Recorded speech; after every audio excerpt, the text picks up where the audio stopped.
Ladies and gentlemen, welcome back to another edition of the Bharat Web3 Association's Digital Assets and Web3 podcast. We are talking to global experts and industry leaders on different themes of Web3, including on policy, regulations, as well as where the market moves. I'm very fortunate and honored to have two leading industry experts, especially when it comes to policy and regulations, joining us today from another part of the world, giving us a strong overview of what's happening globally. They're part of shaping global policy as well. So this is going to be a very interesting conversation. My name is Syed Musheer. I'm the founder and MD of FinStep Asia. We are hosting this podcast on behalf of Bharat Web3 Association. I'm very proud to be a member. Welcome, Elise and Hugo. How are you doing today? Doing really well, thanks. Thanks for having us. Yeah, thanks for having me. So we'll probably kick in with brief introductions. And Ellis, why don't we go with you first? Happy to. So, hi, everyone. Great to meet you. I'm Elise Soucie Watts, and I'm the Executive Director at Global Digital Finance. We are a not-for-profit industry association. We work with a range of firms, anywhere from TradFi banks all the way through to layer ones, exchanges, stablecoin issuers, but we have a really narrow focus on digital finance policy. So we aim to work in a shared engagement forum with both the public and private sector. We do a lot of consultation responses as well as thought leadership pieces where we research various topics anywhere from tokenization, tokenized money market funds, all the way through to payments and custody. And the work we do is global. So we have a number of great partners around the world, and really happy to be on this podcast today and discussing policy, which is one of my favorite topics as a former regulator before I came to GDF. So thanks for having me. Perfect. Hugo? So yeah, I'm Hugo Coelho. I'm the head of digital policy at the Cambridge Center for Alternative Finance. We're a research center linked with the Cambridge Business School, Judge Business School, and we provide courses for regulators on digital finance and advise them in the form of technical assistance programs. In addition to the research on these topics, we have a focus on emerging market economies. So we work across Asia, Southeast Asia, Africa, and Latin America mainly. And that is basically where we apply the insights of our research on these topics. Digital assets is one of the main verticals that we have. We spend a lot of time working on that. Before this, I was in the private sector for a number of years, and before that, I was at the European Union working on economic and financial policy. We have, including me, we have 3x policy advisors or policymakers and regulators here. So we've seen both sides, right? In terms of, I started my career as a trader, but then I was on the other side as an ecosystem, setting up the FinTech Association of Hong Kong, and recently was a regulator in Dubai with Wara as part of the founding team. And the two of you have also been regulators and policymakers. And interestingly enough, right, I think starting off, both of you have been involved from a policy perspective from the fintech side of things, right? And 10 years ago, we probably were having very similar conversations on how fintech policy and regulations will evolve globally. And now this has moved quite a bit. So I think crypto regs are, to a certain extent, an evolution of what happened to fintech a decade ago. And now we're reaching that stage. What are your thoughts, both of you, in terms of how you view these approaches that are coming up? And what do you think are the 2-3 main triggers for push of crypto regulations, in your opinion? We'll start with Hugo. Okay, sure.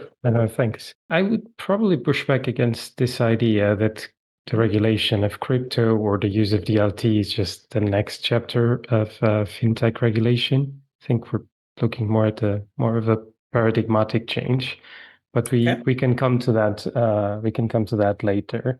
I think on your question about the triggers of regulation or the drivers of regulation, I think for a number of years, the let crypto burn view was prevalent among regulators. And this view states that if you introduce regulation, you're basically legitimizing the market. But if you leave it to itself, it will burn itself to the ground. And I think it's the failure of this idea that prompts the wave of regulation, and it is replaced with, the new idea, which is we cannot afford not to regulate, either because you're too afraid of the risks, or because you want to, seize the opportunities, and you see this as a driver of innovation. There was this intellectual shift, and this intellectual shift probably occurred towards the end of the decade, beginning of the new decade. As for the triggers, I don't think there's much discussion on that. You've seen Libra, obviously, is a turning point, is when people really become scared, especially the central banks, and they realize there's more than Bitcoin. And this can become a very serious thing. Then there's the ICO boom, the money laundering risks that come on the back of that, the collapse of Terra Luna, Celsius, FTX, which on the one hand, in my mind, it exposes all the risks, but it also shows that the market is here to stay because it recovered afterwards. I think more recently, the driver of regulation, or the current driver in my mind, is obviously the shift in policy in the US, and especially around the stable coins and the intention of the administration to use the stable coins to protect or extend the international role of the dollar. That is something that is making a lot of regulators in emerging market economies worried, and I believe it will drive a new wave of regulation. I'll stop here to see what Elise has to add. Great point, and I'm happy to take that pushback on how fintech and crypto may have different roots, and I think the next one topic is going to be around that. Elise, your thoughts on the evolution as well as the triggers? Yeah, I mean, I agree with a lot of what Hugo said, and especially to the point about, this evolution. And I think what I would say is that, while I agree with Hugo that I think that the end game for crypto asset evolution is going to be different, do think it's important to point out that regulation is always evolving. And this is not something that is unique or new to either the crypto or the fintech sector. There's a reason we had MiFID 1, MiFID 2, MiFID 3. There's a reason we've had Basel 1, Basel 2, Basel Endgame, etc. Like regulation is a continuously iterative process. And while these are new technologies that are being implemented across financial services, and to that point, where as Hugo mentioned, this could cause a real shift in the fundamental way we do things, the fundamental way we access a lot of products. For regulation to be evolving, that's something that is historic and I think is really important. On the flip side, I think it's also important to acknowledge that regulation has probably never in the history of regulation evolved that quickly, unless it's something that's in response to a crisis, in which case, even still, it doesn't always evolve that quickly because everyone has to pick up the pieces first. And so I think it's really important to acknowledge that, like, a lot of those triggers that Hugo mentioned, I 100% agree with. Like, we have seen some failures, and we've also seen some movements by larger jurisdictions that have then pushed other jurisdictions to also think about how they create these regulatory frameworks. That being said, these things are always going to take time. And so I think that what I would add is that it's not as if these are new triggers that have just occurred in the past 6 months that have caused a flurry of activity. A lot of this has been building for a really long time. It's just taken time for jurisdictions to come to grips with how they're going to set up their framework, which, to be fair, I think a lot of the great work that Hugo does at Cambridge is a lot in support of regulators and how to equip them and have the right tools, which is hugely important. At the same time, a lot of the work that we do, feeding back, responding to consultations, being able to tell regulators, okay, this is where industry is at on these topics, is also really important to get those frameworks right. So agree with a lot of what Hugo said, and just would add that as well. Yeah, I mean, just adding to that point, when I'm looking at the evolution, one of the things I feel is for the fintech regulations, when they did happen, FCA was a bit of a catalyst in moving the ball or the focus from being prescriptive to principle based, right? And that was a big change in terms of how you start treating newer technology based business models, to be very crude about that statement. And I feel that has helped quite a bit for regulators when they're looking at crypto. Is okay, they had to change their mindset of being very prescriptive to now being more principle based. So they then started the same rules, same risk, same regulation kind of process has been useful where they have been looking. The other element for me beyond the ICO and Libra as triggers, I completely agree. I was thinking the same while you were talking about it, Hugo, is what happened with the G20 in 2022, 2023, which is when India was the chair.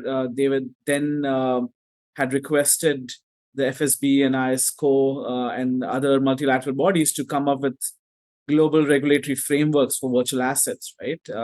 Albeit it's a different note to talk about India's virtual assets regulations, but that actually helped quite a bit in terms of at least having at a global level some frameworks that other regulators could start drawing from, both from a securities regulators as well as central banks. Now, evolving from there, and building on to our discussion, and I would say, how do you think regulators need to approach crypto regulations versus fintech regulations, and also versus how they have treated traditional finance, right? And as you rightly mentioned, Elise, over the last 15 years, we've seen quite a bit of policy evolution. I think prior to that, it was more slower, but the global financial crisis kind of pushed in a lot of new regulations and iterations of the same over the last 15 years. So open to either of you to tackle this question in terms of how do you see the need or approach that regulators need to have,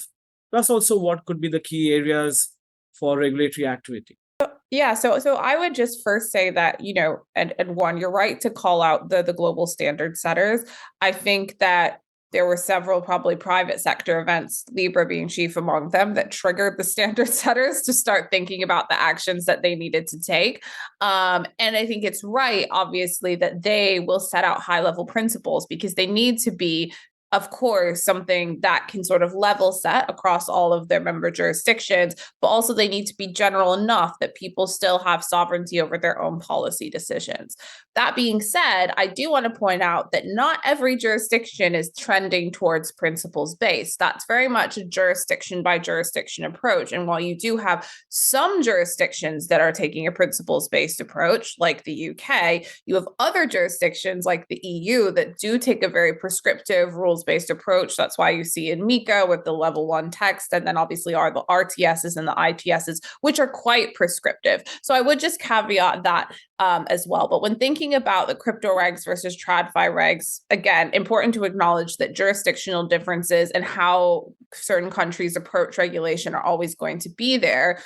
I mean, I don't think that the process of creating a regulatory framework should be that different for crypto versus TradFi versus fintech. At the end of the day, you have to think about what is the core mandate and objective for regulators. They are there to keep markets safe in the case of central banks to preserve financial stability and think about overall monetary policy. And in the case of, the market regulators to think also about consumer protection, fair, safe, and orderly markets, preventing market abuse, et cetera. To my mind, a regulator's job is never in either TradFi or crypto to make decisions on behalf of businesses or consumers or to make judgment calls on what are the best products or activities for them to engage in. That's a business decision. Instead, a regulator is there to create the safe perimeter. So really, to my mind, that should be the underlying principle that underscores all of the decisions made about these frameworks, be that crypto or TradFi. And I think that it's important to remember that while these are sometimes new products or new activities, at the end of the day, those objectives should be the same, rather than creating new objectives for new activities because there might be some fear about the risk to the market. We should instead be regulating for the actual risks that are presented. I'm sure Hugo has a lot to say on this too, though, because I know you obviously work with a lot of regulators quite closely when thinking about regulatory frameworks. Yeah, thank you. Well, I'll have to agree with you. I think the starting point is to recognize that the policy objectives don't change. So, as you rightly said, like consumer protection, financial stability, all these objectives remain there, and regulators need to apply it. I think the interesting question when it comes to the application of DLT to financial markets, I think it's broader than crypto, is the technology neutrality point. Is to what extent can you preserve this idea of technological neutrality that regulators are so keen on? And I think this is where things become interesting, but also complicated, because this is a fundamentally different technology in the way the assets are recorded and transferred. And it will require, and it will put this principle to the test, and it will require regulators to think a bit more creatively. And I think we're seeing that. Obviously, the approach thus far has been, let's close regulatory gaps and bring things into scope of regulation. So MiCA with the crypto assets, that's what it does. Let's be as tech neutral as possible and had some sort of guardrails or additional rules where you see additional risks. So everything around operational risks, technology risks, cyber risks. But again, we've seen, just going back to Elise's point earlier, like regulation evolves. It doesn't change overnight, but it takes time to evolve. We're seeing that the regulators were quick to address the risks or in some jurisdictions, they've been quick to address the risks in crypto asset markets, and that's where you have MiCA. I think they're struggling much more to think what you do about the application of DLT to the more traditional financial markets, or when you use DLT to financialize assets that thus far have not been financialized. So the discussions about real estate in some emerging market economies, or tokenization of commodities, and all the products and things you can do around that. They've been much slower to think about that, because that's, again, where the technology neutrality principle is put to the test. So again, it's relatively easy to regulate the unbacked crypto to do the MiCA type regulation. It's a bit more challenging when you need to think about how you adapt your existing regulations to the more traditional financial instruments. And so that's, for me, that is the big challenge that we're facing. I think, just to illustrate the point, if you think about custody of digital assets is fundamentally different than custody of traditional assets, because of the way they're recorded and represented. Obviously, you have the same policy objectives. You'll still be looking at segregation of assets and so on, but it's different. There's different tools that you need to use, and there's different ways to achieve the objective. The other thing that is very important is market integrity, to the extent that you allow these assets to be represented on public blockchains. It is the way you achieve market integrity is very, very different than the way you achieve in traditional markets. So in a sense, you could sort of see the MiCA type of regulations as a trial balloon for how to deal with some of these risks. But again, the interesting question is, how are you going to deal with them when you apply DLT to traditional financial markets, and what are the regulations going to say about it? I just want to also fair points on the way the approaches have to be.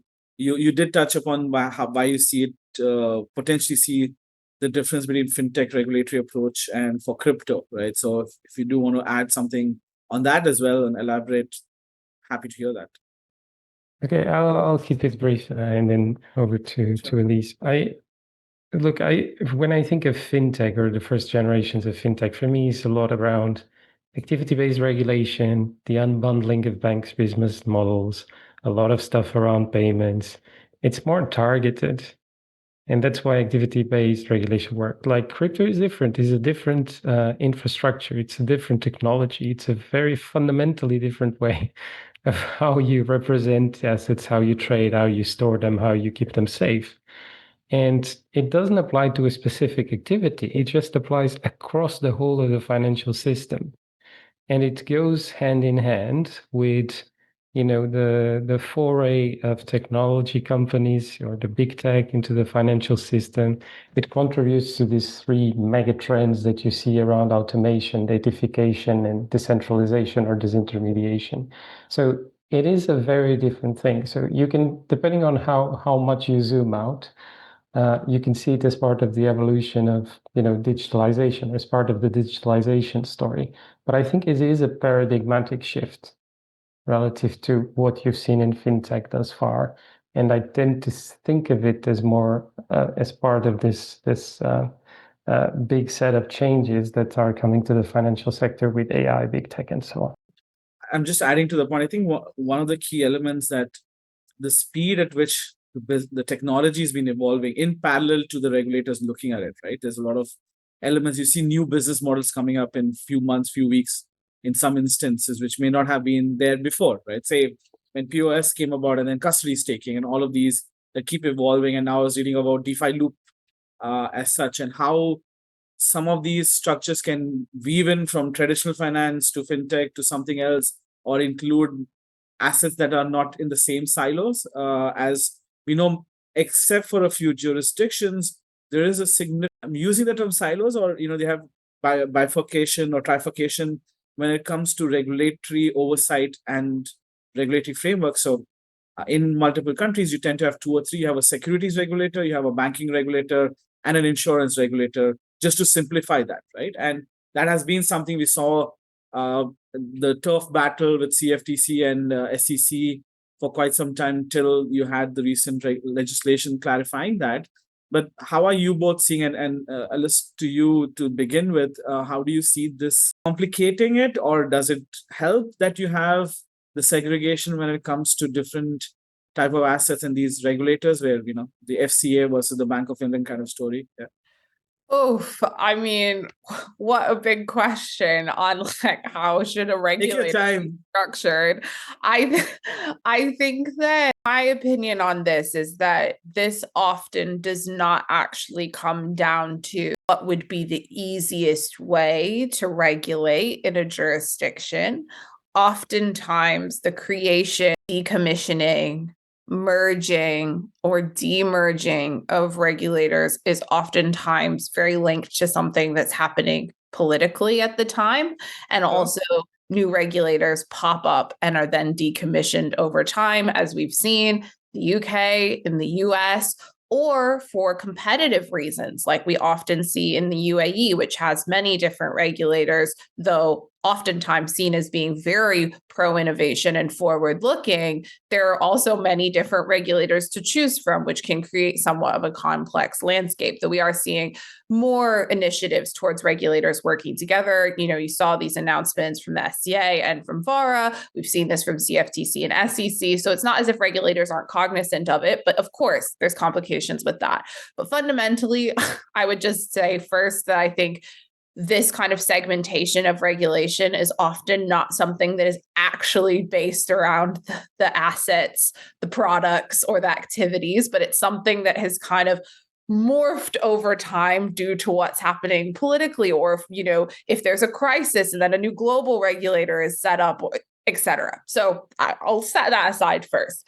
That being said, I do think that, as I mentioned at the beginning, with the continual evolution of the global regulatory landscape, I think that regulators are really trying, and we're seeing a lot of very positive initiatives at the global level. Of course, we saw the Financial Stability Board earlier this year undertaking a peer review of crypto, digital asset, and stablecoin regulation. They've also, and Hugo, I know, participated in these as well. They've been meeting with industry to discuss how industry feels the fragmentation either is or is not occurring in various parts of these evolving regulatory frameworks. So I guess what I would say the opportunity is that with each new evolving regulatory framework, we have a chance to do this better. We have a chance to give more feedback, to reduce fragmentation. At the end of the day, for me, especially when it comes to these global, cross-border, and borderless technologies, I think this is where we need to start thinking about in the next coming years, after people get their regulatory frameworks in place, what's next? To my mind, it needs to be functional equivalence and reciprocity. And that doesn't mean perfect equivalence, but it's bilateral and multilateral agreements between jurisdictions to enable these technologies to actually scale in a cross-border manner. Because having islands of isolated jurisdictions that don't have any interoperable assets with any other jurisdictions, I mean, it takes away a lot of those paradigm shifts and true benefits that Hugo has been talking about. So that's my hope for the future. I know it's a little bit of a rosy hope, especially in our kind of current era of fragmented geopolitics, but I do think that it's really necessary for us to truly scale these technologies in a meaningful way. Hugo, your thoughts? Oh, I can only agree with what Elise just said about the cross-border issues and the need for cooperation and information sharing among the regulators. Obviously, I'm a pseudo-academic, so I will not push for equivalence per se, because equivalence is more of a tool for market access, and that's not my job to advocate for it. But definitely, if this industry is to make any difference to the world, and if it is to be properly regulated, that is predicated on the assumption that regulators will work together, because it is not acceptable for anyone really to have the entities and the assets controlled by one jurisdiction and the other jurisdiction on the receiving end without any visibility or control of what's going on. So that is obviously one of the main challenges that we're facing. On your question about the classification and the delineation between the different assets, again, I think this is a dynamic conversation. Like what MiCA has done, which is different in the US because of the institutional frameworks, MiCA takes a residual approach. It basically says if it's not regulated, it is within MiCA. And my point is, yeah, that's great. So now you've brought a few assets within the regulatory perimeter.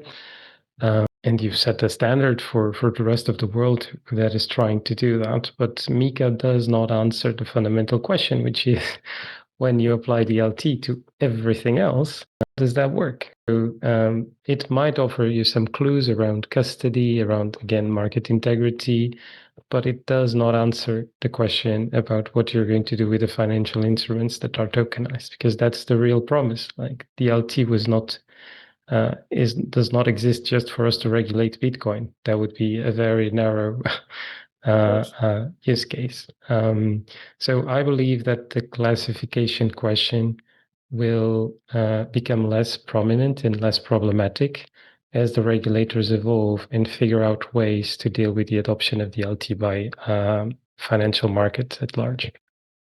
And I think this one of the other things we're seeing happen in the markets has been in the jurisdictions we deal probably 3-4 years, right? So you have the leading ones who've been looking at it for the last decade, the usual suspects: Hong Kong, Singapore, EU, Japan to a certain extent, Australia, and Canada, US, UK, of course. Like they are the general mix out there. And then you have a bunch of new ones coming up depending on the regulations. In this case, with digital assets, UAE, VARA took the lead. And now the others are coming in. One of the things I see happening in some of the emerging markets, if I'm using the term, is the regulators don't want to regulate or take the responsibility just yet, because they may not have the appetite yet and or understanding, or both, right, to deal with crypto assets. And at a national level, it may be completely banned. There's a lot of emerging markets who have made crypto trading, crypto asset holding illegal, or banned it completely, right? So outside of the capital control conversations, and the two of you work very closely with a lot of regulators globally, where do you think we stand when it comes to the understanding of DLT, digital assets in general? Because understanding of the technology, the business models is a very important element. And secondly, how widespread is that talent, right? You sometimes the people who frame the regulations or legislations tend to have an understanding, but those who are enforcing it, supervising it, they may not be that depth, and that may be holding back the regulators, because once you start legislating and regulating, you start issuing licenses, people underestimate the scale of supervision required. And because you now have the rules, but you really have to be on top of your game to be able to supervise, because these are legal frameworks with, in some cases, criminal ramifications, right? So, or criminal case ramifications. So, thoughts? You do a lot on capacity building, so I'm going to let you obviously take most of that one. But I would just set out first that, this is still a very nascent industry compared to the rest of financial services. So, like I said before about the fact that like it takes time to build regulation, it also takes time to build up skills and talent pipelines. And that is not something that is a unique challenge to just the regulators. Firms are having this issue as well. And we have this issue when we talk about, what are the requirements, for example, for certain senior level people in firms where, okay, you want someone with like 10 plus years of experience. Most companies haven't even been around in this space for 10 years. So like this is definitely, I think, a challenge that exists across the board, not just for regulators. And so I will say that in defense of regulators, but I'll defer to Hugo on capacity building because that is literally what you guys do. Yeah. Yeah, I think there's obviously huge gaps, and they are bigger in, as you would expect, in jurisdictions that have less financial resources and are less sophisticated. So that's no secret. And yeah, that's basically the space that we operate in. And I can tell you that like for our course, there's a huge demand and increasing demand from regulators over the past few years. So we see this moving as this issue moves to the top of the agenda. There is definitely an effort on their part to build up their knowledge, skills, and capacities. Not very surprising. I think the interesting side of the story is that obviously, I mean, digital asset markets and DLT is very broad, but I think in some dimensions, the uptake is much higher and faster in emerging market economies. So you end up with this paradoxical situation where jurisdictions like the EU, they have the knowledge, they have the capacity, they've put together a very comprehensive framework and prescriptive, as Elise was saying before. But the markets are very small compared to the markets in other jurisdictions. And I'm not just talking about the uptake of stable coins and dollarization and so on, but also, again, on the real world asset side, we have conversations with a lot of regulators in Asia and Africa that they're interested in understanding the industry because they see it as a potential driver for building capital markets and deepening capital markets, and bringing new assets into these capital markets. So I think there's an opportunity for emerging market economies to leapfrog, and in a sense for them to think about the rules not without consideration for the recommendations of the global standards or the experience of the advanced economies, but in some ways, they will face the questions before we in the developed world face them. And they will play a significant role in designing the frameworks, in adapting them to their local realities, and probably not exporting standards to the rest of the world, but we should be paying more attention to what is going on in there. It's going to be a conversation that I think we'll still have a decade later about gaps that exist. But what I'm probably seeing is there are a couple of areas where there's quite a bit of harmony or drive, at least in terms of where to regulate, right? And number one being crypto exchanges, right? I think either they are banned or there is regulations in most of the major jurisdictions in some shape or form, like restricting it to a few assets and few exchanges or having a more comprehensive element. Second is what we're seeing happen with stable coins now, where there's an evolution. There's also a report that just BIS released today on CBDC adoption, but for the first time they've included a survey includes both stablecoins and tokenized assets and the regulatory approach therein, right? And a significant number of advanced economies are looking at stablecoin. In your experience dealing, and this is without any prejudice, where would you say in your mind, each of you mentioned about 2 or 3 regulators or countries, if you want to go with that, who are setting the pace, as it were, for crypto regulations? So I'm saying 2 or 3, so you are safe in terms of being able to cover some and not leaving out the ones you feel. Yeah. I think Elise can go first on this one. Oh, it's hard. Okay, so I would say that mine would be, credit where credit's due. The EU has to be included in here. Sure. MiCA is by far the most comprehensive of the regulatory frameworks, and they did start working on it very early, and fair play to them. I would also definitely mention the UAE. I think that this is, a really great point to make about leapfrogging and the ability to move quickly. And also, frankly, being a bit smart in the way that they looked at what are things that are working and not working in other jurisdictions, which they openly acknowledged in a lot of their consultations, and then building quickly from that. And you have multiple regulators there who are really pushing the pace, which I think is really incredible. VARA included, obviously, ADGMFSA included, DFSA, all really pushing this along.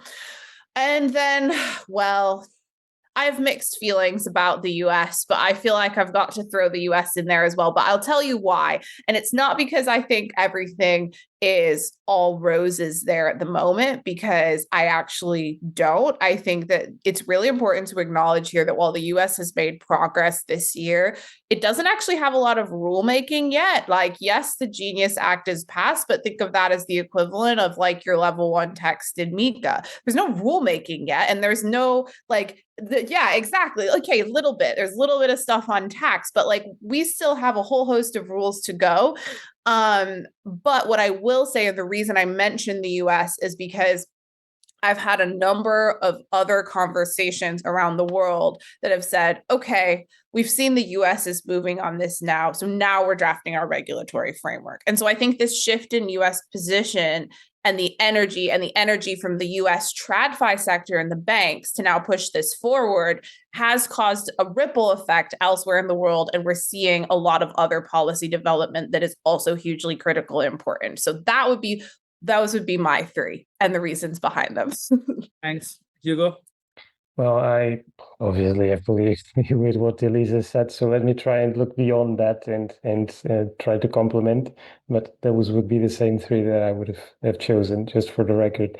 I think it's interesting to see what's going on in Brazil, because they're thinking about not just strictly about crypto assets, but the CBDC project there. So the DREX, they really see it as the underlying infrastructure, the unified ledger, to use the BIS terminology, over which you can build an ecosystem or financial system that is DLT based. So there's a lot of experimentation in the context of the CBDC project on tokenization.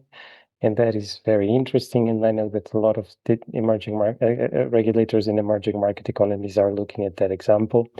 If you look to the other side, well, at least when you're looking at the world from Europe, when you look at Asia, jurisdictions like Thailand, for instance, they've moved ahead of others in introducing a regulatory framework for crypto asset activities in the narrow sense and for licensing the exchanges. I think they now have introduced some rules around the asset reference tokens, so crypto assets that are backed by real assets. What are the requirements for issuers? We say that this is covered in MiCA, but in fact, it's one of the areas of MiCA that is very poorly understood and where the regulators are struggling a lot to implement. So again, this is one of the examples. Thailand and the asset reference tokens there is one of the examples of a jurisdiction that is thinking harder about this. I think if you look at Africa, Ghana, we're starting to work with them, so let me call them out. They just launched a sandbox for crypto regulation. So in the continent, they're playing an important role. With Kenya, Nigeria is a bit of a different conversation. And I would have to mention South Africa as well. South Africa has been very proactive in studying this sector. They've conducted a number of studies. They're reasonably sophisticated, I would say, and they moved beyond the authorization and licensing and are now working on tokenization, stable coins, and even DeFi. There's some nascent work on the part of the regulator on that. So again, Brazil, Thailand, South Africa, if you want to see beyond the obvious 3 or 4. I'm in Hong Kong, right? You can see the skyline behind me on my this thing, and I think beyond the fact that they have done quite a lot of work, I think it's time to call out Hong Kong for getting almost I say that they have almost the full loop for crypto regulations covered now, right? HKMA was one of the first globally to recognize Bitcoin as asset. So it was a digital commodity listed in 2014, 2015. And the SFC and the MA had been very prudent in the way that they never banned it. They allowed crypto exchanges to function. And now what's changed in Hong Kong as an approach is the Financial Services and Treasury Bureau is taking a very active role in leading this. So it's not just the regulators, it's the government's financial ministry, as it were, getting involved and bringing things together. So there's a lot of harmonization between the central bank, which is the Monetary Authority, and HKMA. So a couple of things like the custody rules, etc., are being dual supervised or dual mandates per se. And I feel the approach has changed significantly from observing, watching what's happening to now really pushing the needle across all elements. The final pieces where the OTC dealing, which Hong Kong is running a consultation on, along with the custody piece, which by early next year, we will have all of that set into place with even stablecoin licenses out, right? The regime is in place. So Hong Kong is one for me, I feel definitely to call out. Singapore's been, they've been very steady, constant, have done a lot of things. Of course, recently, the risk frameworks, etc., have been increased, and their approach is becoming a lot more prudent in the way when they're dealing with digital assets in these two.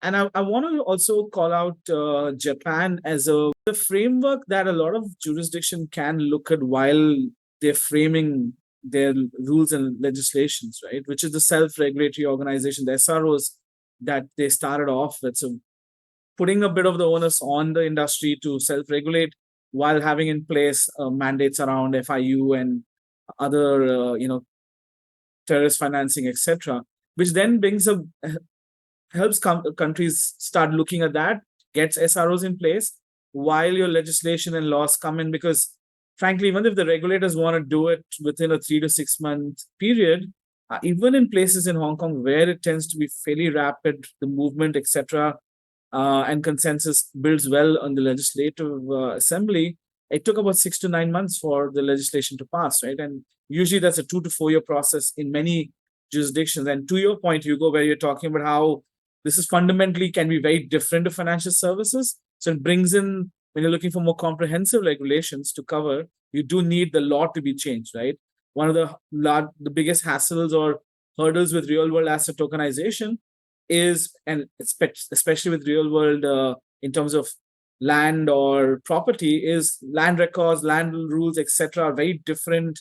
And the digital versus token element, fractionalization have a bigger impact, right? And in many countries, these records are hard copies, they're paper based, they're not even digital. So that's a very, very big challenging element to bring in.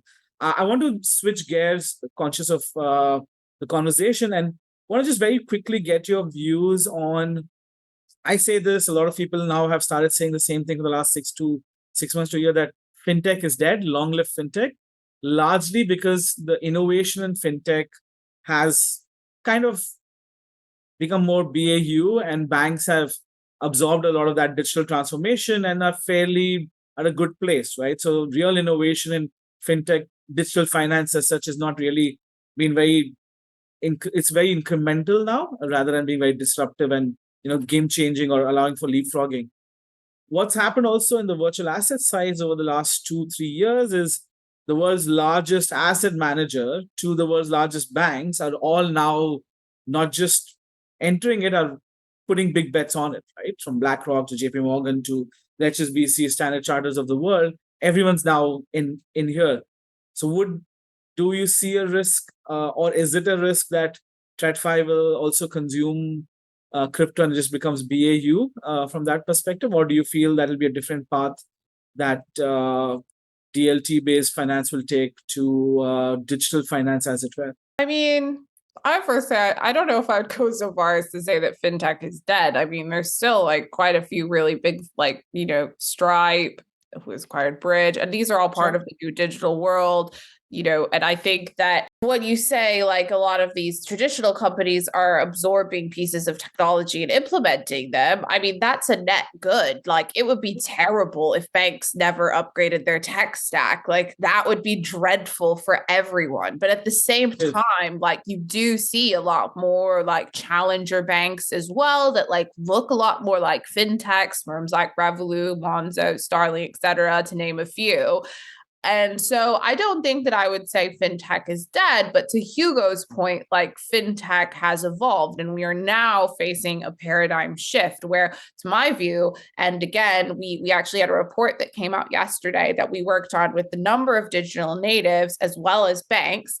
In the report, which bear in mind, banks and banking trade associations contributed to this, they said the end state of DLT adoption in financial services will have multiple different types of players, anywhere from banks to NBFIs to digital natives. And I think they will all have different roles. And unfortunately, will some people's roles change? Probably. And will some roles disappear? Probably. But that's the same as shifts that we saw when we moved from more paper-based to digital processes. Like whenever you have a paradigm shift, you will lose certain jobs and you will have the creation of new jobs, and you will lose some types of businesses and have the creation of others. And so I think that rather than fintech is dead, it's that fintech is evolving, and the whole of digitization, I think, as Hugo said at the beginning, is continuing to evolve. Crypto and DLT are a part of that. The previous fintech evolutions are a part of that. And I think that the banks will be a part of that as well. So let's see what's happening, but that's my hope for an end state. But I think that it's certainly not a one or the other. It's not a DeFi or TradFi. There's got to be both. It's not going to be binary for that matter. Okay. Hugo, thoughts?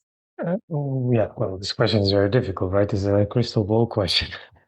Again, to be consistent with what I said before, I think because this is a fundamentally new infrastructure and is part of a bigger revolution, that, as I said, the main trends there, or the main shifts there are the datafication, some level of disintermediation and automation. It would be inconsistent for me to just argue that everything will remain the same, and that banks, because I think that's, if we simplify your question, that's what you were sort of saying, that banks will still play the dominant role, or they will be by far the dominant player in the financial system. I think it is, I very much agree with Elise, like it wouldn't make, what would be the advantage of innovation if there's no institutional adoption? Like obviously this should not be something that we discourage, it should be something that we embrace, but I think the ecosystem will be much more diverse in the future. And obviously, just since we're talking about regulation and that's our background, regulation will have an impact on that, obviously, where it creates fixed costs and high fixed costs.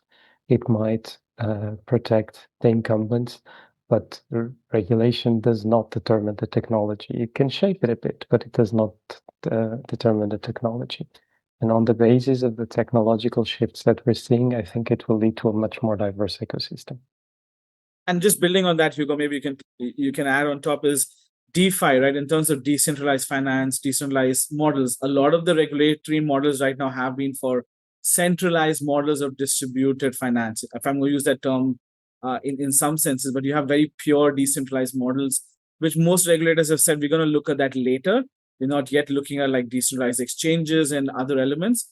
Do you foresee in the near term regulations kicking in? And if so, where do you think which jurisdiction you see that coming out of first?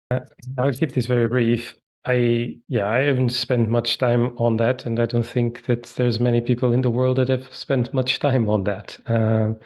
The approach that I think most regulators are taking is trying to identify so-called decentralized protocols where there's someone behind them, and thinking a bit about what you can do with the gateway. So the entities that are gateways into these protocols, can you use them to provide some quality assurance and impose some of the rules indirectly? And that in parallel to that, the industry and the regulators should work on the standards for oracles, the audits, the smart contracts, and all those things.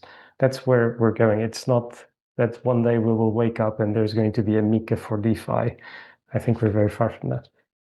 Elise, your view on that? I could only echo what Hugo said. I think that what I would add is there have been a lot of good pieces of work that have been done by some regulators to start thinking about what DeFi and DeFi regulation looks like. IOSCO, I would also specifically call out the AMF and the ACPR, who did a working group on looking at how to regulate DeFi and also how to audit various elements of DeFi and smart contracts. And I think that work is really important.